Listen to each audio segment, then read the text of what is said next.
Halo dan selamat datang kembali di Eksplorasi Mendalam kita. Senang banget rasanya bisa kembali menemani Anda. Ya, selalu menyenangkan bisa membedah topik-topik baru bareng Anda semua. Buat Anda yang mungkin lagi siap-siap berangkat kerja, lagi di jalan, atau sekedar butuh teman ngopi yang bisa ngajak mikir, Anda berada di tempat yang pas. Sangat pas, karena topik hari ini benar-benar akan memutarbalikkan logika sehari-hari kita. Setuju. Misi kita hari ini tuh sangat jelas, tapi jujur aja materinya ini benar-benar di luar dugaan. Betul sekali. Kita mau membedah sebuah video YouTube yang lumayan provokatif dari kanal bernama The Mahdi Has Appeared. Nama kanalnya saja sudah cukup memancing rasa penasaran ya. Iya kan? Terus judul videonya aja udah bikin dahi berkerut. Karma is the ultimate proof God exists. Atau karma adalah bukti mutlak keberadaan Tuhan. Sebuah judul yang sangat berani. Banget. Kita bakal menyelami sebuah konsep yang ngegabungin teologi, reinkarnasi, dan teks-teks kuno dengan cara yang wah, mungkin nggak pernah kebayang sama sekali sebelumnya. Dan sebelum kita masuk lebih jauh ke dalam labirin gagasan yang ada di video ini, ada satu hal penting yang harus kita sepakati dulu sebagai aturan main. Nah, silakan. Ini penting banget buat Anda yang lagi dengerin. Materi yang akan kita bedah hari ini itu sangat syarat dengan klaim teologis yang amat spesifik. Di dalamnya ada perpaduan yang unik banget antara konsep Islam, reinkarnasi, dan berbagai interpretasi teks-teks suci kuno. Campur aduk, tapi punya benang merah ya. Tepat. Jadi, penting untuk Anda ingat bahwa eksplorasi kita hari ini murni bersifat analitis. Tujuan kita di sini cuma satu, yaitu memahami, mengurai, dan melaporkan gagasan-gagasan dari video tersebut seobjektif mungkin. Betul, kita murni cuma bedah materinya. Ya, kita sama sekali tidak memihak, tidak memvalidasi, dan pastinya tidak sedang mendukung pandangan agama atau doktrin manapun yang dibahas. Anggap saja kita sedang melakukan studi literatur terhadap sebuah pemikiran yang sangat memikat. Setuju banget. Ibaratnya, kita ini cuma pemandu wisata Anda di dalam museum pemikiran yang aneh dan unik ini. Analogi yang pas, pemandu wisata pemikiran. Nah, untuk pemanasan, coba deh Anda bayangin ini sejenak. Gimana kalau benda-benda mati yang ada di sekitar Anda sekarang, kayak piring keramik yang baru aja Anda pakai buat sarapan tadi, Atau cincin yang lagi dipakai, iya cincin perak di jari Anda, atau bahkan kucing peliharaan yang lagi tidur di pojokan ruangan, gimana kalau mereka semua itu sebenarnya adalah manifestasi dari jiwa-jiwa dari kehidupan masa lalu? jiwa yang terperangkap, Benar, jiwa-jiwa yang terperangkap dalam bentuk-bentuk itu karena mereka lagi bayar utang karma secara harfiah kepada Anda. kedengarannya memang seperti fiksi ilmiah yang cukup gelap. Kayak naskah film fiksi ilmiah kan? Tapi di video ini, itu diklaim sebagai hukum mutlak alam semesta. Hukum yang tidak bisa dihindari oleh siapapun. Oke, mari kita bedah ini pelan-pelan. Video ini mengawali argumennya dengan menarik satu benang merah dari hampir semua agama besar di dunia. Fokus pada prinsip yang sering kita sebut sebagai aturan emas. Ya, the golden rule. Benar. Gimana sumber kita menyajikan aturan emas ini? Pembuat video ini mengumpulkan deretan bukti tekstual untuk nunjukin kalau ajaran inti tentang gimana kita harus memperlakukan orang lain dan konsep karma itu sendiri ternyata sangat seragam menembus batas waktu dan geografi. Contohnya gimana tuh? Misalnya narator di video itu mengutip perjanjian baru di mana Yesus mengatakan, lakukanlah kepada orang lain apa yang kamu ingin mereka perbuat kepadamu. Sangat familiar kan kalimat itu? Iya, lalu dia geser ke tradisi Yahudi, mengutip Taurat. Kasihilah sesamamu manusia seperti dirimu sendiri. Nggak berhenti di situ, dia juga masuk ke tradisi Islam. Mengutip sabda Nabi Muhammad ya? Betul, yang intinya seseorang itu belum benar-benar beriman sampai dia mencintai saudaranya seperti mencintai dirinya sendiri. Dan yang menarik, spektrumnya diperlebar lagi ke ajaran Hindu, Buddha, Konfusianisme, sampai Taoisme. Wow, jangkauannya luas banget. Semuanya menyuarakan prinsip yang identik. Jangan lakukan ke orang lain hal yang bakal bikin kamu sendiri sakit. Waktu denger rentetan kutipan itu disatuin, rasanya kita kayak dipaksa buat ngeliat sebuah pola yang terlalu rapi kalau cuma dibilang kebetulan belaka. Pola yang sangat sistematis. Maksudnya, budaya-budaya ini kan terpisah ribuan kilometer, hidup di era yang beda-beda, tapi pesannya kok bisa sama persis? Apa argumen utama mereka soal kesamaan ini? Yang sangat mempesona di sini adalah cara video tersebut menginterpretasikan keseragaman itu. Bagi si narator, Kesamaan ajaran lintas agama ini bukan sekedar karena manusia zaman dulu suka pinjam-meminjam filosofi moral. Bukan sekedar pertukaran budaya ya. Bukan. Bagi mereka, ini adalah bukti empiris akan adanya satu kebenaran tunggal yang mengatur seluruh kosmos. Sebuah prinsip absolut di mana setiap tindakan, sekecil apapun, pasti punya efek pantul ke pelakunya. Jadi kayak hukum fisika, tapi buat moralitas. Persis. Ini dianggap sebagai hukum kausalitas spiritual yang nggak bisa dihindari oleh entitas manapun. Dan cara mereka ngegambarin hukum kausalitas ini visual banget. Di video itu, mereka bahkan nampilin kutipan dari Bhagavad Gita buat ngilustrasiin gagasan soal kesadaran. Iya, konsep tentang memupuk kesadaran. Intinya, selama hidup, manusia itu tanpa sadar lagi memupuk semacam kesadaran di dalam diri mereka. Kalau Anda bertingkah laku, meminjam istilah dari videonya kayak harimau yang buas dan gampang marah, Atau seperti babi yang rakus? nah iya, maka secara harfiah Anda lagi membentuk kesadaran hewan itu di dalam jiwa Anda. Terus konsekuensinya apa? Di kehidupan berikutnya, Anda akan berinkarnasi jadi hewan tersebut. Gila! Jadi alam semesta itu sebenarnya cuma nyediain wadah fisik yang bentuknya menyesuaikan dengan isi jiwa Anda. Transformasi jiwa semacam ini membawa kita ke bagian yang jauh lebih dalam dan bisa dibilang cukup berat secara filosofis. Betul, ini mulai masuk ke ranah kosmologi. Video tersebut mengangkat sebuah percakapan teologis kuno antara seorang tokoh bernama Imam Shadiq dan muridnya yang bernama Mufaddal. Percakapan ini jadi fondasi dari video itu ya? Iya.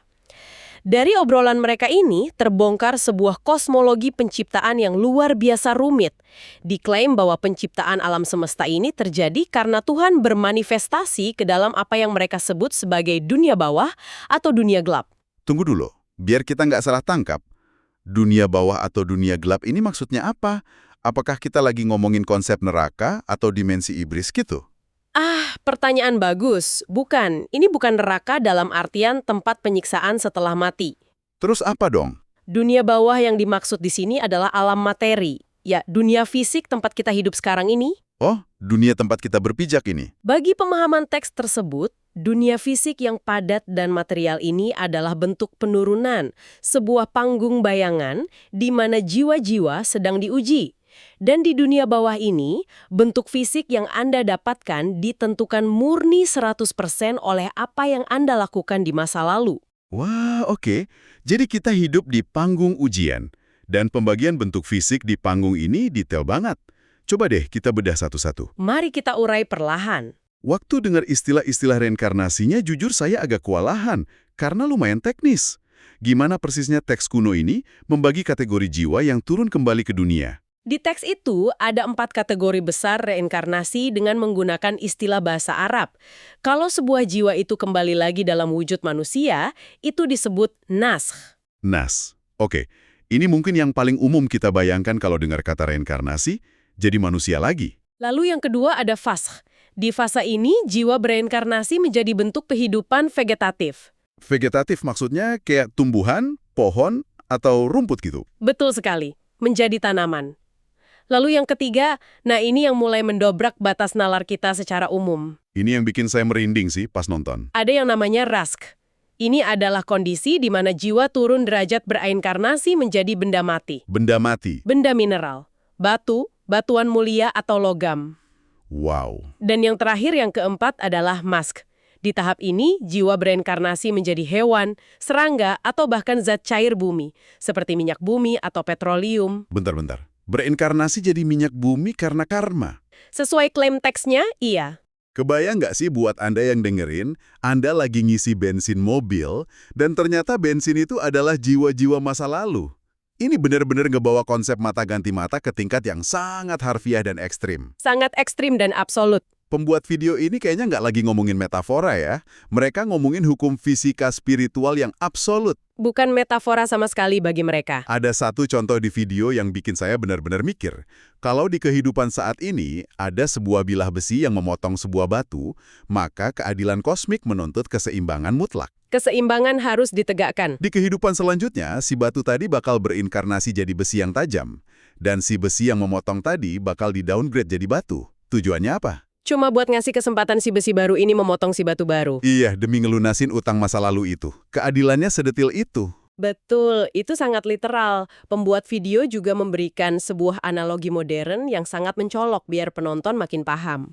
Oh, yang soal peluru itu ya? Iya, coba bayangkan ada sebuah peluru besi yang ditembakkan dari pistol dan mengenai seseorang. Berdasarkan sistem hukum karma di video ini, si penembak di kehidupan selanjutnya akan berenkarnasi menjadi peluru besi yang dingin dan tak bernyawa. Menjadi benda matinya. Sementara itu, korban yang dulunya mati tertembak akan berinkarnasi menjadi manusia yang menarik pelatuk senjata tersebut. Pertukaran perannya presisi sekali. Presisi dan mengerikan. Nah, untuk meyakinkan penonton bahwa interaksi kosmik dengan benda mati ini punya akar di tradisi kenabian, narasinya menyisipkan sebuah cerita dari tradisi Yahudi tentang Nabi Musa. Ah iya, cerita waktu Musa marah itu kan? Gimana hubungannya cerita itu sama sistem benda mati ini? Jadi, dalam kisah itu, Musa dihukum dengan sangat keras oleh Tuhan, bahkan sampai dilarang masuk ke tanah perjanjian hanya karena ia memukul sebuah batu dengan tongkatnya saat sedang marah. Padahal yang dipukul cuma batu ya? Narator video menggunakan kisah ini untuk membangun argumen bahwa batu itu bukanlah sekedar objek pasif yang mati. Batu tersebut adalah entitas yang punya tempat dalam sistem karmik kosmik. Punya kesadaran masa lalu yang dibilang tadi? Sehingga, tindakan emosional Musa terhadap batu itu punya implikasi spiritual dan utang karma yang nyata, makanya hukumannya begitu berat. Nah, dari cerita batu itu, ini membawa kita ke bagian yang sangat menarik. Dan jujur, bagian ini bakal bikin Anda para pendengar mulai ngeliatin barang-barang di rumah Anda dengan tatapan curiga. Pasti akan mengubah perspektif kita terhadap barang di sekitar. Video ini mulai mengalihkan fokusnya ke benda-benda keseharian kita. Piring, cangkir teh, kalung, cincin perak. Pernah nggak Anda mikir, kenapa sih Anda suka banget pakai perhiasan tertentu? Ada penjelasan karmiknya di teks ini. Teks kuno di video ini ngasih klaim liar bahwa piring atau cangkir tempat Anda makan pagi ini bisa jadi adalah reinkarnasi dari manusia masa lalu. Dan bukan sembarang manusia. Tapi manusia yang di kehidupan sebelumnya pernah numpang makan dari Anda. Posisi yang ditukar secara mutlak. Iya kan? Jadi sekarang, posisi dibalik. Anda secara harfiah sedang memakan mereka kembali lewat piring itu sebagai bentuk ekuilibrium alam semesta. Kalau kita kaitkan ini dengan gambaran besarnya, narasinya sedang berusaha menegaskan bahwa di alam semesta ini tidak ada yang namanya kebetulan. Sama sekali tidak ada. Semuanya adalah transaksi matematis utang piutang karma. Untuk membuktikan teori ini, video tersebut mengangkat sebuah fenomena paradoks sosial yang sering kita lihat. Fenomena paradoks yang mana tuh? Mereka ngasih contoh, kadang ada orang yang super kaya raya, hartanya melimpah, sanggup beli emas sekilogram pun gampang. Tapi anehnya orang ini punya keengganan luar biasa untuk memakai perhiasan. Boro-boro emas, jam tangan pun dia nggak mau pakai. Ya banyak kan orang kaya yang penampilannya biasa banget. Tapi di sisi lain spektrum, ada orang yang sangat miskin. Saking miskinnya mungkin dia cuma punya sisa 1 dirham atau koin terakhir untuk beli roti hari itu. Dan kelanjutannya itu yang bikin saya geleng-geleng kepala. Si miskin yang kelaparan ini bukannya lari ke pasar beli roti, dia malah ngerasain semacam dorongan psikologis yang nggak masuk akal untuk pergi ke tukang pandai besi. Untuk melebur koinnya. Iya, dia ngelebur satu-satunya koin dirham yang dia punya itu buat dijadiin cincin dan dia pakai di jarinya. Pertanyaannya, kok bisa orang kelaparan malah mikirin aksesoris? Itulah intinya. Menurut analisis dari teks tersebut, tindakan si miskin itu bukan kebodohan atau sekedar salah prioritas. Dia itu sedang dipaksa oleh hukum alam semesta. Dipaksa oleh alam? Dipaksa oleh tarikan gravitasi utang karma yang jauh lebih kuat dari sekedar rasa lapar fisiknya. Dan coba tebak cincin itu dulunya siapa? Jangan-jangan? Cincin yang sedang dipakai si miskin itu adalah reinkarnasi jiwa dari si orang kaya raya di masa lalu, yang dulunya pernah memakai jiwa si miskin saat ia berada dalam wujud perhiasan. Tunggu, biar saya luruskan. Jadi maksudnya, si miskin ini sebenarnya nggak punya kehendak bebas atas keputusan bikin cincin itu. Dia secara magis dipaksa gitu. Bukan magis dalam artian mantra sihir, tapi lebih kepada dorongan bawah sadar kosmik. Alam semesta mengatur skenarionya sedemikian rupa, sehingga si miskin ini akan tanpa sadar menagih utangnya dengan cara menjadikan jiwa masa lalunya itu sebagai perhiasan di jarinya. Menagih utang tanpa dia sadari. Tarikan hukum keseimbangan ini mengesampingkan rasionalitas dasar manusia. Wow, jadi yang dulunya majikan sekarang jadi barang. Yang dulunya barang, sekarang jadi majikan. Dan ternyata drama perputaran jiwa ini nggak cuma eksklusif di dunia manusia dan benda mati. Iya, masuk juga ke ranah hewan. Benar, masuk ranah hewan peliharaan. Di video itu dibahas praktik nyata yang beneran absurd tapi ada sejarahnya. Praktek menghias hewan laut ya? Disebutin kalau zaman dulu ada nelayan yang nangkap ikan gede, tapi anehnya ikan itu nggak dimakan, malah dipasangi anting-anting atau manik-manik, terus dilepas lagi atau dipelihara. Hal yang rasanya tidak logis bagi nelayan biasa. Atau sapi-sapi di ladang yang dipasangi kalung emas. Menurut pandangan video ini, sapi yang pakai perhiasan emas itu lagi ngelunasin utang karmanya. Sapi itu lagi memakai jiwa seorang manusia yang, di kehidupan sebelumnya, pernah pamer menjadikan jiwa sapi tersebut sebagai perhiasan emasnya. Semuanya diputar balik dengan sangat harfiah. Tepat sekali. Dan kalau kita menempatkan diri di posisi Mufaddal sang murid yang sedang mendengarkan semua penjelasan Imam Shodiq ini, wajar kalau dia digambarkan sangat ketakutan. Pasti ngeri banget dengernya. Dia sampai gemetar di dalam teks tersebut. Karena coba Anda pikirkan implikasinya. Kalau setiap sendok yang kita pegang, setiap lantai yang kita injak, setiap hewan yang kita elus adalah ladang ranjau utang karma yang siap menuntut pembalasan di kehidupan berikutnya, bagaimana manusia bisa hidup dengan tenang? Itu dia yang jadi pertanyaan besar saya waktu nonton. Kayak, aduh, ini gimana cara mainnya kalau semua hal bisa jadi jebakan Batman karma? Terasa seperti tidak ada jalan keluar. Tapi syukurlah, di tengah kepanikan muridnya, Imam Shadiq ini ngasih semacam plot twist. Sebuah pengecualian. Benar, dia ngungkapin satu aturan khusus atau bahasa kerennya celah hukum kosmik. Dia bilang, jangan takut karena orang-orang beriman atau the true believers dikasih semacam hak imunitas. Imunitas mutlak. Mereka kebal dari siklus utang karma bendawi ini. Jadi apa sebenarnya makna dari semua ini? Kenapa cuma mereka yang kebal? Di titik inilah video tersebut mulai memperkenalkan sebuah teologi hierarkis yang lumayan ekstrim. Hierarki alam semesta maksudnya? Ya, diklaim bahwa dalam kacamata hukum kosmik ini, seluruh isi alam semesta termasuk benda-benda materi, kekayaan, dan bahkan jiwa dari orang-orang yang dilabeli sebagai disbelievers atau orang-orang yang tidak beriman, pada dasarnya eksis hanya untuk melayani orang-orang beriman. Wah, jadi alam semesta ini muter buat mereka doang. Kurang lebih begitu. Eksistensi dari mereka yang tidak beriman di dunia ini bukanlah hak dasar mereka. Menurut teks tersebut, mereka diizinkan mencicipi hidup di dunia manusia semata-mata karena di kehidupan masa lalunya, mereka pernah berjasa atau melakukan kebaikan kepada seorang mukmin. Oke, ini benar-benar ngejungkir balikan cara pandang umum. Biar gampang dicerna, naratornya ngasih contoh gini. Bayangin ada seekor anjing peliharaan pelacak yang sangat setia. Anjing yang menyelamatkan nyawa ya? Benar, suatu hari anjing ini nyelamatin nyawa anak dari seorang mukmin. Nah, karena aksi heroiknya ini, si alam semesta memberikan semacam reward atau pahala. Jiwa anjing tersebut diangkat derajatnya dari alam hewan dan diizinkan bereinkarnasi menjadi manusia di kehidupan berikutnya. Walaupun mungkin saat lahir menjadi manusia dia tetap tidak beriman.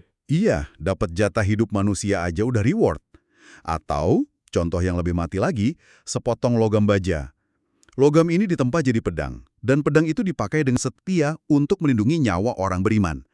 Atas jasanya itu, si logam baja dipromosikan jadi wujud manusia. Akan tetapi, meskipun alam semesta memberikan kesempatan upgrade atau promosi ini, ada sebuah tragedi ironis yang menyertainya. Tragedi yang mana? Terutama bagi mereka yang jatuh ke alam maseh, yaitu alam hewan. Narator video itu menceritakan dengan cukup emosional bahwa makhluk-makhluk yang dikutuk menjadi hewan ini sebenarnya tidak kehilangan kesadarannya. Tetap sadar di dalam wujud hewan. Ya, mereka sepenuhnya sadar dan tahu persis kenapa mereka sekarang berada dalam tubuh seekor bagal atau anjing. Jadi, di dalam pikiran hewannya, mereka itu mikir kayak manusia. Persis. Di dalam batin mereka sadar bahwa hukuman ini datang karena mereka dulunya arogan dan menganiaya orang-orang beriman. Waduh. Dan di tengah penderitaan hidup sebagai hewan beban, mereka dihinggapi penyesalan yang luar biasa dalam. Mereka menangis di dalam hati, memohon Tuhan, seandainya saja saya bisa diberi satu kesempatan lagi menjadi manusia, saya janji akan menghabiskan sisa umur saya hanya untuk melayani orang-orang beriman. Mereka sangat putus asa ingin menebus kesalahan. Tapi disitulah letak puncak tragedinya kan? Alam semesta dengar doa mereka dikasih kesempatan kedua, boom, lahir kembali jadi manusia. Dikembalikan ke wujud manusia. Tapi begitu mereka tumbuh dewasa, dapat kekuasaan, dapat harta, apa yang terjadi? Semua memori penderitaan dan janji manis waktu jadi hewan itu kehapus bersih. Amnesia spiritual. Lupa pada sumpahnya. Ego dan kesombongan mereka balik lagi. Mereka mulai menindas orang beriman lagi. Dan akhirnya bisa ditebak, pas mereka mati karena ulah sendiri, mereka terjun bebas balik ke wujud hewan tunggangan. Siklus penyesalan dan kesombongan ini muter terus kayak roda siksaan tanpa akhir. Sebuah siklus yang sangat suram, Remang. Iya, ngeri banget dengar siklus itu muter tanpa henti. Dan karena hukum karma ini sangat erat mengikat interaksi antar manusia, video ini kemudian menukik tajam ke satu topik spesifik yang oleh naratornya sendiri diperingatkan sebagai bahasan yang sangat berat dan mengganggu, yaitu dinamika karma di dalam hubungan pernikahan. Waduh, iya. Ini bagian yang jujur aja bikin dahi saya paling berkerut. Karena menyentuh area yang sangat personal. Coba Anda bayangin, pernikahan itu kan biasanya dilihat sebagai ikatan cinta, atau setidaknya ikatan hukum perdata di dunia. Tapi dalam video ini, pernikahan dilihat sebagai buku besar catatan utang piutang raksasa. Buku catatan yang tidak pernah luput dari perhitungan. Teks ini ngeklaim bahwa kalau ada ketidakadilan, eksploitasi, atau penindasan dalam sebuah pernikahan, misalnya ada orang kaya berkuasa yang likahin orang biasa lalu disiksa secara mental atau fisik, urusan mereka nggak bakal kelar cuma dengan ketok palu hakim di pengadilan cerai. Dan dibawa terus ke kehidupan berikutnya dan berikutnya lagi, bahkan sampai turun ke alam hewan peliharaan. Disinilah letak klaim teologis yang paling spesifik tentang hukum karma Abrahamik yang dibahas. Menurut teks yang disajikan, hukum Abrahamik mengharuskan pembalasan yang setimpal. Pembalasan harfiah yang tadi kita bahas? Benar, sebuah simetri keadilan yang absolut. Jika dalam sebuah pernikahan ada penindasan sistematis dari seorang suami terhadap istrinya, maka keadilan kosmik menuntut keseimbangan total. Di siklus reinkarnasi berikutnya, alam semesta akan melakukan intervensi dengan membalik peran gender mereka. Oke, membalik peran gender. Si suami yang dulu menindas akan lahir kembali dalam tubuh biologis perempuan, sementara istri yang dulu tertindas akan terlahir dengan tubuh laki-laki. Oke, berhenti di situ bentar. Jadi gendernya ditukar. Terus apakah mereka bakal hidup masing-masing di ujung dunia yang beda? Tidak, takdir justru akan mengorkestrasi pertemuan mereka kembali. Untuk apa? Mereka berdua dalam wujud barunya akan dipertemukan dan menikah lagi. Kenapa? Supaya si mantan istri yang sekarang menjadi suami punya otoritas penuh untuk menagih utang penindasan masa lalunya, baik secara emosional maupun fisik dari si mantan suami yang sekarang berada di posisi istri yang tak berdaya. Gila, keadilannya benar-benar mikrodinamis. Dan yang bikin argumen video ini makin terasa berbobot, pembuatnya nggak cuma ngasal ngomong. Mereka ngutip sebuah teks kuno yang cukup populer di kalangan sarjana sejarah. Iya, dari Injil Thomas. Injil Thomas ini kan emang teks yang nggak masuk di kanon utama Alkitab ya. Nah mungkin bisa jelasin kutipan yang dipakai di video ini? Tentu. Di dalam Injil Thomas itu ada sebuah dialog mistis di mana Yesus berbicara tentang syarat-syarat pencapaian kerajaan surga. Salah satu frasa kuncinya adalah keharusan untuk membuat yang laki-laki dan perempuan menjadi satu. Sehingga yang laki-laki tidak lagi laki-laki dan yang perempuan tidak lagi perempuan. Frasa yang cukup misterius sebenarnya. Oleh pembicara dalam video ini, kutipan yang biasanya ditafsirkan secara metaforis itu justru ditafsirkan secara harfiah. Mereka melihat ayat tersebut sebagai bukti tekstual adanya pertukaran peran gender melintasi masa kehidupan demi melunasi utang karma pernikahan tadi. Oh, makanya dibilang laki-laki tidak lagi laki-laki karena di kehidupan selanjutnya dia jadi perempuan buat bayar utang. Masuk akal sih kalau pakai logika video ini. Tapi tunggu, kerumitan birokrasi karma ini nggak berhenti di batas spesies manusia aja kan? Tidak, ini meluas ke batasan hukum agama juga. Eksimi juga ngebahas soal hukum fikih atau aturan batas agama yang terbawa-bawa pas jiwa jatuh ke alam maj atau hewan peliharaan. Betul, itu detail yang sangat spesifik dan mengejutkan. Teks ini mengklaim bahwa batasan hukum agama yang dianut seseorang secara ketat di dunia tidak akan dilanggar oleh alam semesta, bahkan saat mereka dihukum menjadi hewan. Contohnya gimana aturannya? Video itu memberikan contoh tentang aturan pernikahan beda agama. Misalnya, dalam hukum agama tertentu, laki-laki Kristen tidak diizinkan untuk menikahi perempuan Muslim. Bagaimana jika di masa lalu ada utang karma pernikahan yang luar biasa besar di antara mereka berdua yang harus dilunasi secara fisik? Nah kan, harus dilunasi tapi aturannya melarang. Alam semesta ternyata tidak akan memaksa mereka melanggar hukum fikih tersebut. Terus gimana cara alam semesta ngakalinnya biar utangnya tetap lunas, tapi hukum agamanya nggak dilanggar? Muslim akan bereinkarnasi menjadi laki-laki Kristen. Dan si laki-laki Kristen akan bereinkarnasi menjadi perempuan Muslim. Bertukar gender untuk bertukar peran agama ya? Dengan begitu, mereka bisa menikah dan bersatu secara sah menurut hukum agama yang baru, semata-mata untuk melunasi utang masa lalu itu tanpa melanggar batasan syariat awal mereka. Pikiran saya benar-benar meledak dengar workaround dari alam semesta ini. Kayak birokrasi spiritual tingkat tinggi. Dan ada satu lagi contoh soal pernikahan beda spesies di alam hewan yang bikin geleng-geleng. Tentang komunitas Yahudi Ortodoks kuno. Iya, narator ngebahas soal komunitas itu yang aturan pernikahannya sangat tertutup. Mereka cuma boleh nikah sama sesama kelompok mereka aja, sangat terisolasi. Kalau orang-orang dari kelompok ini berbuat zalim dan harus dihukum jatuh ke alam hewan, alam semesta nggak asal naruh mereka di tubuh sapi atau kuda biasa. Benar, mereka tidak akan ditaruh di sembarang wadah fisik. Iya, mereka ditaruhnya di tubuh bagal atau mule, yaitu hewan hasil persilangan kuda dan keledai. Kenapa harus bagal? Karena sifat biologis hewan tersebut. Benar, karena secara biologis, bagal itu mandul. Mereka nggak bisa bereproduksi atau kawin silang secara alami dengan spesies lain. Mereka terisolasi secara spesies, sama persis kayak mereka mengisolasi diri secara sosial waktu masih jadi manusia. Wadah fisik hewannya benar-benar cerminan dari filosofi hidup mereka. Jika kita menarik diri dari semua paparan yang membingungkan dan luar biasa detail ini memunculkan satu pertanyaan penting.